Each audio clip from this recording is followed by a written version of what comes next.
For just one like a day, for just one subscribe a day, you can help this YouTuber forget about his horrible weekend league results. Like this video now, subscribe to this channel now, and maybe this YouTuber can forget that he's only a mediocre Gold 1 player. What's going on YouTube? It's your boy 1-Star Weakfoot. We're back for another player review, and today we're going to review the Prime Icon Moments, Optimus Prime, Blanc. And he looks like a really solid card. He's 6'4". He has 3-star weak foot, 2-star skill moves. He has medium-high work rates, which are pretty ideal for a center back. He got 5 games played on my club. I didn't score any goals or get any assists. I mean, he's a center back. Let's be serious. Let's look at his stats a little closer. He got 80 pace, which is very good for a center back. His acceleration could be a little on the low side. We'll see how that affects him in game. His passing stats look to be really decent. 82 short passing, 83 long passing. His vision is a little low though, which is something that surprised me because I know he's a ball-playing center back, so I didn't expect him to have only 60 vision. His dribbling looks to be pretty good. 88 ball control, 90 composure. His dribbling of 73 is a little low, but for a center back, it's not bad. And his agility, 70 agility is really big on the center back. His defending stats look all like amazing. No complaints really there. His physical stats as well look very good. 91 stamina, 87 strength. His jumping is a little on the low side at 78, but he's 6'4", so he should be able to win headers over pretty much anybody in this game. So I'm going to play some Division 3 rivals. I'll be right back.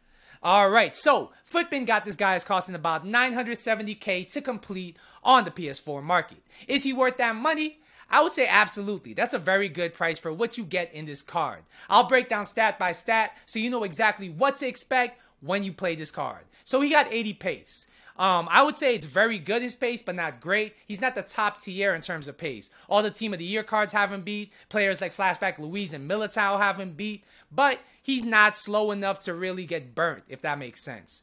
And even when he does get burnt, on the rare occasion, he has enough pace to really catch up before the attacker does really anything too dangerous. His passing was a pleasant surprise. I mean, he does have 82 and 83 short and long passing respectively. However, his vision is very low, 60 vision. That kind of worried me going in, but pleasantly, I was surprised. His passing is very good. He feels very composed playing out of the back, and that's really credit to his 90 composure, his 70 agility, and his 71 balance. So even under pressure, he will not let you down with the passing from the back. If you like ball-playing center backs, then he's definitely somebody you'd really enjoy to use. The biggest standout feature of this card was definitely his defending. His defensive AI is something else. He was putting in interceptions. He was putting in tackles that I didn't even ask for sometimes, but he would just come away with the ball. Like, even when I made a lot of defensive mistakes myself, he would always be there to really pick up after me. And that's when you know you really have a top tier defender. His interceptions, like I said, are very good. But what's really amazing about this card, what really stands out and what makes him a top tier defender is his stand tackling. He has 97 stand tackling. He's 6'4", and yeah, every time he's close to the ball, he's coming away with it as long as you press the tackle button.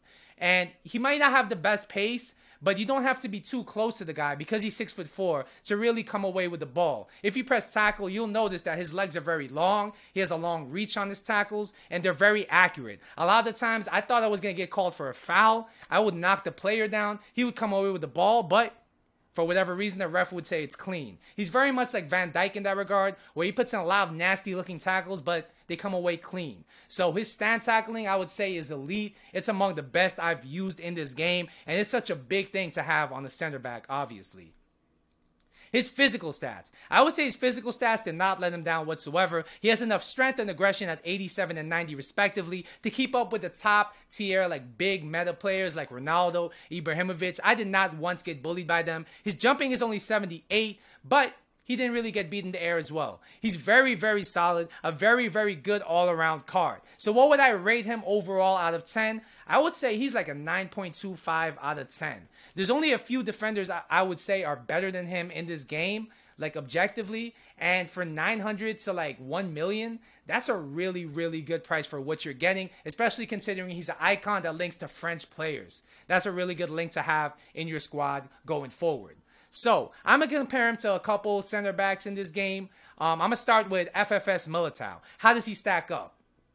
Well, you already know pace-wise and agility-wise, Militao is going to have him beat by far. And that's not to say that Blanc is slow or that he's clunky. It's just that Militao is almost elite in those two regards. Well, he is elite on those two regards. So he's not going to be beat in those two regards by somebody like Blanc. However, when it comes to defending, pure defending, I'm talking about you defending inside your box and you got your backs to the wall, who would you rather have, Militao or Blanc? I would say Blanc 10 times out of 10. His tackling is like a cut above Militao. Militao sometimes feels a little sloppy going into a challenge. He's a little skinny, so he doesn't really have the big stocky frame that Blanc does, and it's a really, really big difference in game. Blanc blows him out of the water when it comes to defending and physical stats, and I would say Blanc is by far the better pure defender out of the two. I'm going to compare him now to Desai. 92 prime icon moments Desai. I would say Blanc is slightly better than Desai at pretty much everything. Pace-wise, they feel almost the same in game. There's only a 3-pace difference between them. I don't think it's anything between them.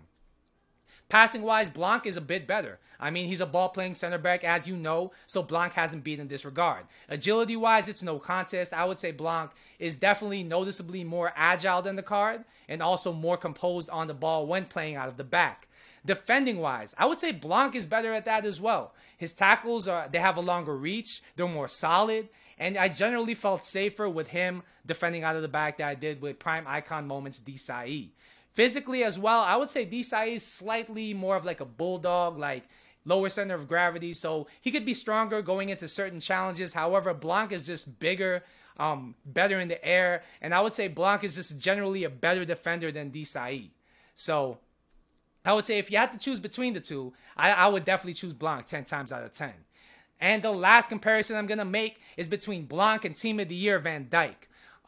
Is he better than Van Dijk? I would say no. There's no way you can say he's better than Van Dijk. I would say Team of the Year Van Dijk is the best defender I've used so far this FIFA. And after using Blanc, Van Dijk is still the best defender I've used in FIFA. Van Dijk is pretty much a better version of this Blanc card. They're both pretty much the same height, but Van Dijk pretty much beats him in every single category. He has slightly better pace, slightly better passing, slightly better on the ball, and slightly better agility than him.